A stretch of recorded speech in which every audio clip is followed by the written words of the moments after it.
Oke, Assalamualaikum warahmatullahi wabarakatuh. Assalamualaikum warahmatullahi wabarakatuh. Terima kasih buat rekan-rekan kelompok 1 yang sudah berhadir, serta rekan-rekan mahasiswa kelas analisis risiko lingkungan kelas C yang sudah menyempatkan waktunya untuk menyaksikan presentasi dari kami.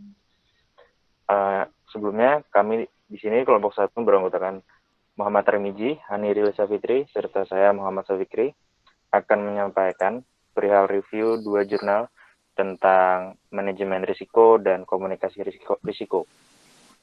Yang pertama itu tentang review jurnal 1 yang akan disampaikan oleh Saudari Hani. Ya. Di sini saya akan menjelaskan mengenai salah satu jurnal yang berjudul Knowledge and Awareness of Health Effects Related to the Use of Mercury in Artisanal and Small-Scale Gold Mining in Suriname.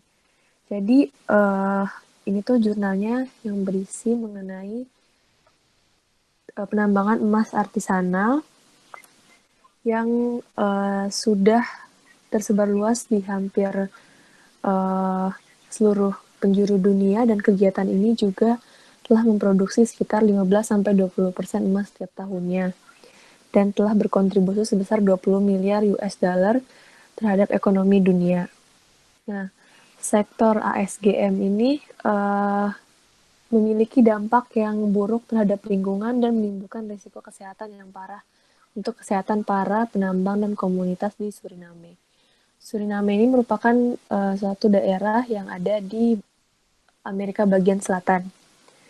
Dan untuk komunitasnya itu sendiri seringkali tergantung pada pendapatan dari penambangan emas dari kegiatan terkait. Resiko lingkungan utama dari penggunaan merkuri dalam proses ekstraksi biji, dalam tiling, dan dalam pendangkalan sungai.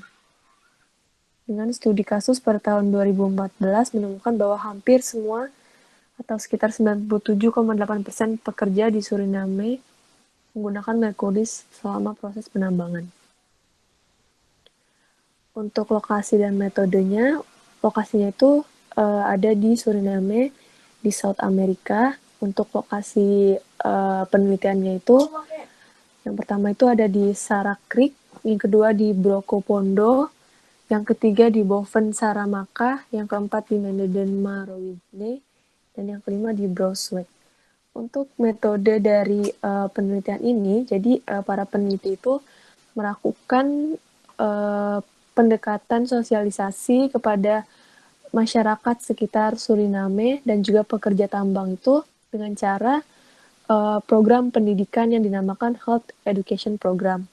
Nah, di Health Education Program ini sudah mencakup pengetahuan umum pada merkuri, juga rute potensial paparan, efek kesehatan, risiko kesehatan untuk anak-anak, dan risiko reproduksi. Jadi, seluruh masyarakat di Suriname dan seluruh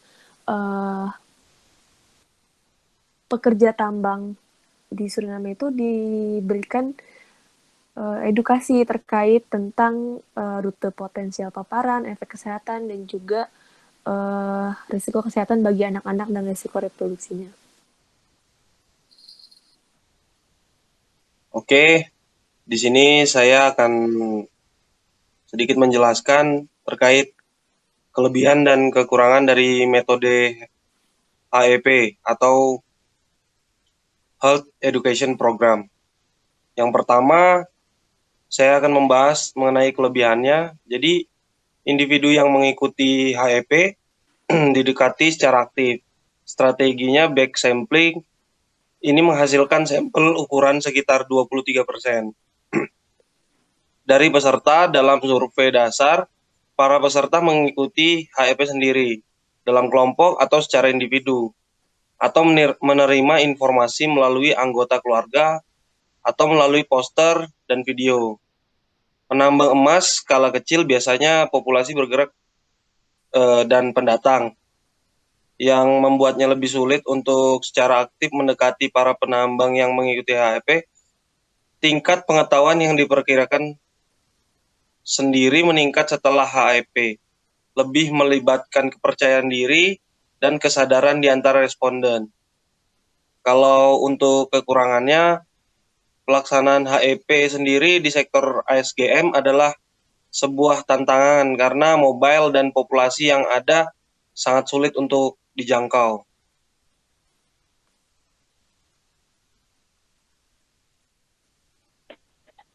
Oke, selanjutnya jurnal kedua yang kami review dan akan kami bahas ialah jurnal dengan judul Environmental Risk Management of Mining Sites with Diffuse Pollution. Oke, latar belakangnya sendiri ialah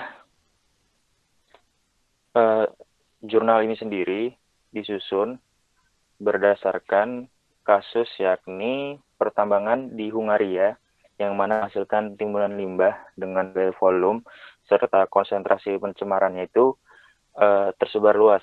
Kemudian tambang ini sendiri sudah ditutup ya selama 20 tahun lamanya, sudah ditangguhkan, kemudian akan dilaksanakan remediasi yang mana skenario itu sedang dievaluasi.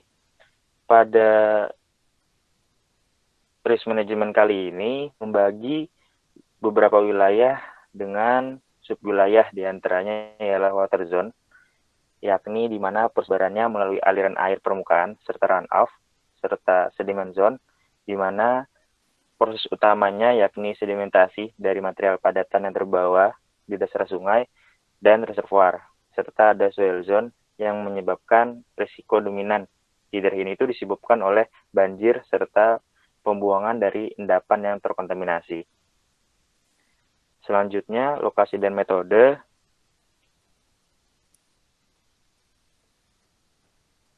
Oke. Penelitian ini sendiri berlokasi di desa Gyeongsorosi di Tokyo Matro Hills, Hungaria Utara. Dengan metode itu bisa dilihat pada B sendiri, dimulai dari identifikasi transport jalur pajanan, dari mendefinisikan objek, dari melakukan pemodelan terhadap limpasan air atau kemudian pengukuran atau kalkulasi terhadap komponen, hingga hasil akhirnya ialah model simulasi yang nanti pada sistem remediasi akan terus dikembangkan lagi sampai mencapai tahap final evaluasi. Selanjutnya, untuk kelebihan dan kekurangan dari review jurnal kedua ini, yaitu yang pertama ada kelebihan pemetaan populasi yang berdasarkan JIS dan pemodelan aliran yang digunakan untuk mendukung manajemen risiko dengan penilaian dan pemetaan terhadap karakteristik dan emisi dari berbagai sub wilayah dan titik persebaran. Jadi dapat terkirakan itu mengatasi berbagai komponen risiko dari site yang diteliti. Pada skala area tangkapan emisi dapat dihitung dan dapat diperkirakan dengan Toka Valley Box Model, efisiensinya dan reduksinya terhadap risiko alam dan risiko remediasi diteliti dan diukur secara laboratorium dan lapangan sehingga potensi risiko yang ada dapat direncanakan dan dikalkulasikan. Untuk kekurangannya, yaitu penilaian risiko secara kualitatif yang dilakukan tidak dapat menilai ukuran risiko. Jadi sebenarnya melainkan hanya untuk relatif dan dari sumber polusi tersebut.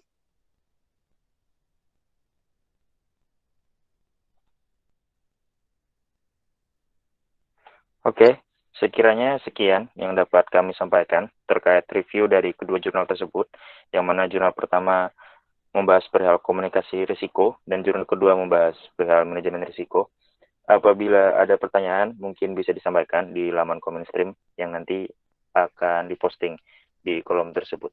Kami dari kelompok 1, salah khilaf mohon maaf. Wassalamualaikum warahmatullahi wabarakatuh. Waalaikumsalam.